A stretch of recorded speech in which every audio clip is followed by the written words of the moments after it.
Canada ने अब भारत से सीधे यात्री उड़ानों के आने पर 21 सितंबर तक प्रतिबंध लगा दिया है। ये कदम कोविड के बढ़ते मामलों और महामारी से उत्पन्न जोखिमों के मद्देनजर उठाया गया है। ये लगातार 5वीं बार हुआ है क्योंकि कनाडा ने अप्रैल में भारत से आने जाने वाली सभी सीधी उड़ानों पर प्रतिबंध लगा दिया था। जब देश में कोविड-19 की दूसरी लहर आई थी, तब से भारतीय यात्रियों के लिए सीमाओं को फिर से खोलने की तारीख कई बार टाली जा चुकी है। कनाडा ने भारत से सीधी उड़ानों पर प्रतिबंध 21 सितंबर तक के लिए बढ़ाया है। कनाडा के परिवहन विभाग ने ट्वीट किया कि चूंकि कनाडाई लोगों को स्वास्थ्य और सुरक्षा उनकी सर्वोच्च प्राथमिकता रहती है, इसलिए उन्होंने सार्वजनिक स्वास्थ्य डेटा की समीक्षा के बाद उड़ानों पर प्रतिबंध लगाने का कदम उठाया है। ऐसी परिस्थिति में भारतीय किसी तीसरे देश से होते हुए कनाडा के लिए उड़ान भर सकते हैं। रिपोर्ट्स की माने तो कनाडा भारतीयों को अप्रत्यक्ष मार्ग से अपनी सीमाओं में प्रवेश करने की अनुमति दे रहा है, क्योंकि भारत से कनाडा के लिए सीधी उड़ानों पर प्रतिबंध 21 सितंबर तक लागू रहेगा।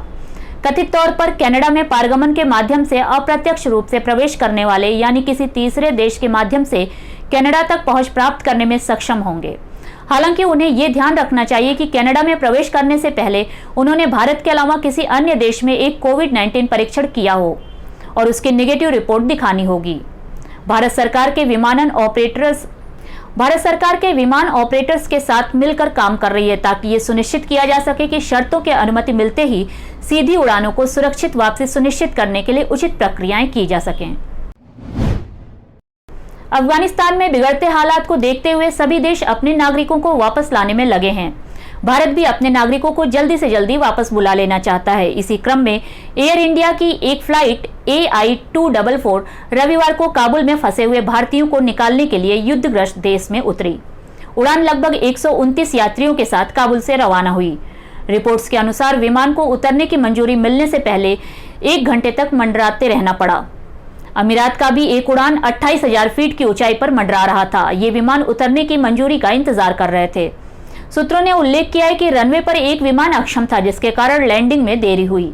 सूत्रों ने बताया कि काबुल के लिए एयर इंडिया की उड़ान अफगानिस्तान के साथ एयर बबल के तहत संचालित की जा रही थी। अधिकारियों ने स्पष्ट किया है कि अभी तक दिल्ली की उड़ान को रद्द करने की कोई योजना नहीं है। हालांकि उन्होंने कहा है कि एयरलाइन स्थिति की बारीकी से निगरानी कर रही है और आवश्यकता अनुसार उचित कार्रवाई करेगी। भारत ने अपने सैकड़ों अधिकारियों को निकालने के लिए आकस्मिक योजना बनाई है। रशिया की गवर्नमेंट ने भारत के और भी कई शहरों से फ्लाइट शुरू करने की घोषणा की है। गौरतलब है कि अभी तक रशिया और भारत के बीच में बहुत ही लिमिटेड फ्लाइट को ऑपरेट किया जा रहा था, लेकिन अब रशिया की गवर्नमेंट ने भारत के कई और शहरों से फ्लाइट ऑपरेशन की घोषणा की है। इससे दोनों देशों के बीच में यात्रा करने वाले पैसेंजर्स को काफी राहत मिलेगी।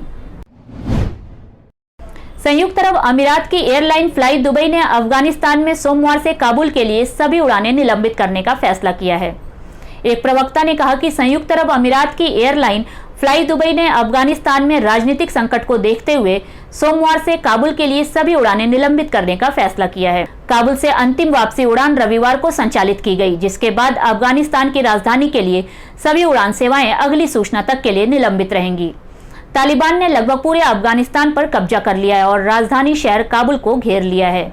मीडिया सूत्रों की माने तो अफगानिस्तान के राष्ट्रपति अशरफ गनी ने देश छोड़ दिया है। अब अफगानिस्तान पर तालिबान का अधिकार हो गया है। तालिबान का अफगानिस्तान पर कब्जा होने के बाद काबुल एयरपोर्ट पर भारी भीड़ हो गई। फिलहाल ये एयरपोर्ट अमेरिकी सेना के कंट्रोल में है। मीडिया सूत्रों के अनुसार एयरपोर्ट पर हुई गोलीबारी में 5 लोगों को मारे जाने की खबर है और कई लोग घायल भी हुए हैं। अफगानिस्तान पर कब्जे के बाद तालिबान सभी को ये मैसेज देने की कोशिश कर रहा है कि वो अफगानियों को जान माल की हिफाजत करेगा, लेकिन काबुल एयरपोर्ट से एक चौंकाने वाली खबर आ रही है, जिसमें बताया गया है कि काबुल एयरपोर्ट के आसपास कई ऐसी महिलाओं को गोली मार दिया गया है जिन्होंने हिजाब नहीं पहना था।